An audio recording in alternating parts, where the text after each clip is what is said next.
Mais comment Dieu peut dire que les richesses étouffent la parole?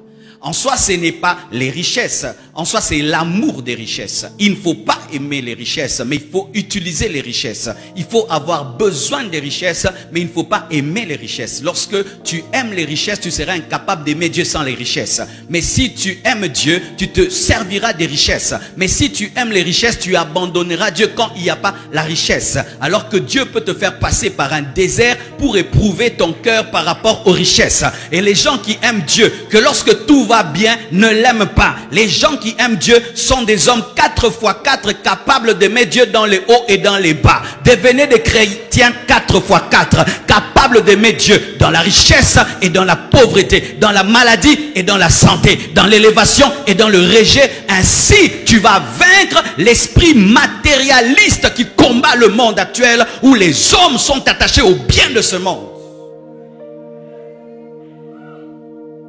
Un homme qui aime les richesses va étouffer la sémence parce que tu seras tout le temps en train de penser à l'argent au lieu de penser à Dieu. Combien de temps tu penses à l'argent et combien de temps tu penses à Dieu? Lorsqu'il s'agit d'argent, tu es ponctuel. Quand il s'agit de Dieu, tu es en retard. Lorsqu'il s'agit d'argent, tu es sérieux. Quand il s'agit de Dieu, tu es médiocre. Lorsqu'il s'agit d'argent, tu es prêt à faire des sacrifices. Quand il s'agit de Dieu, tu es toujours en train de grincher. Lorsqu'il s'agit d'argent, tu donnes le meilleur de toi-même. Mais quand il s'agit de Dieu, tu es négligent. Quand on met l'argent sur la table, tu décuples ton énergie. Mais quand il y a Dieu sur la table, c'est quand tu es négligent. Ça étouffe la sémence.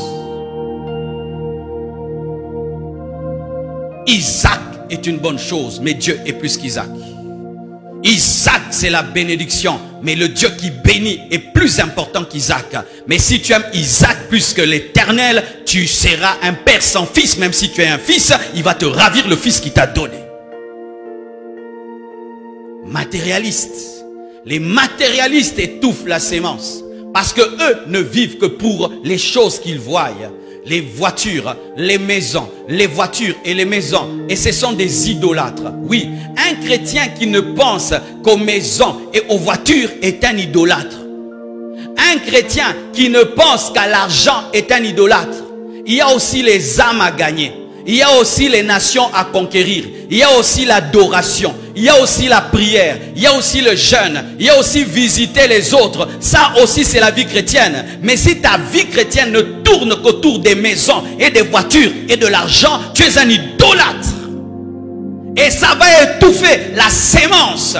Tu ne seras motivé que par l'argent. Même quand tu vas servir Dieu, ce sera l'argent. Là-bas, on bénit bien les gens, il va prêcher bien. Là-bas, on ne donne pas une bonne offrande, il prêche un tout petit peu. Là-bas, il y a des riches, ils se donnent à 100%. Là-bas, il y a des pauvres, ils se donnent un tout petit peu. Là-bas, il y a des riches, il va prêcher. Là-bas, il y a des pauvres, il ne va pas prêcher. Pourquoi? La richesse.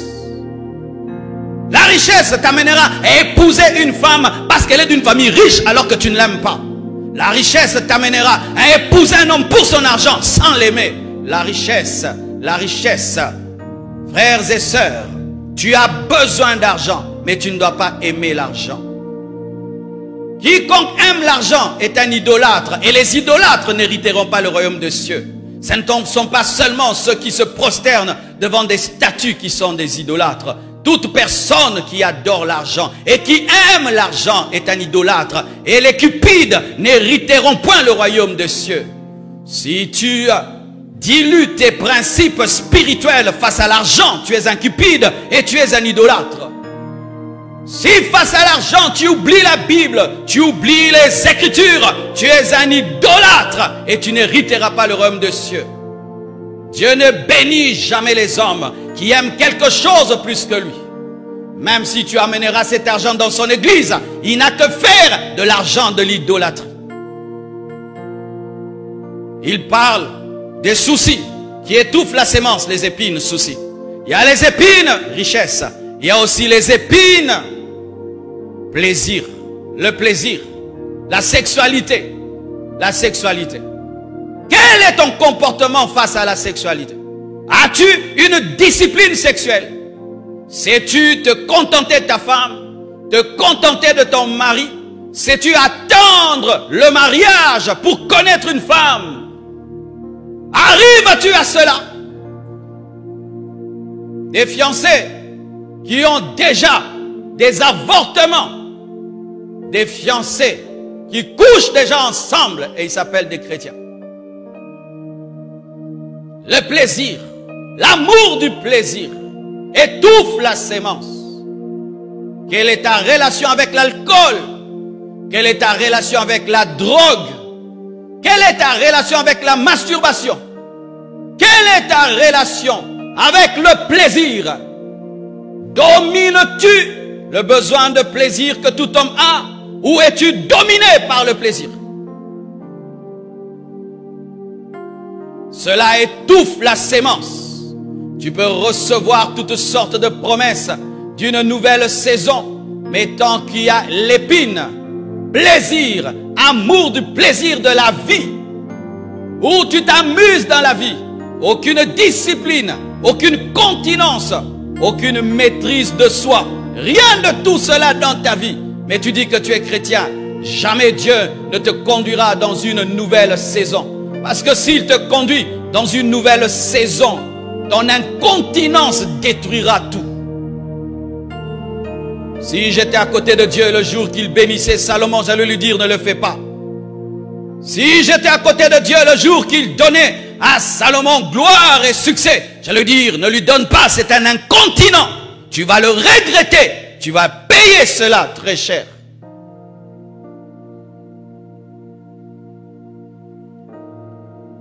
Avez-vous la discipline face au plaisir?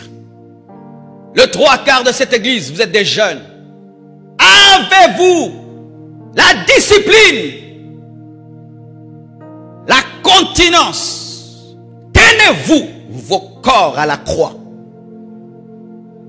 Avez-vous crucifié votre chair avec ses désirs?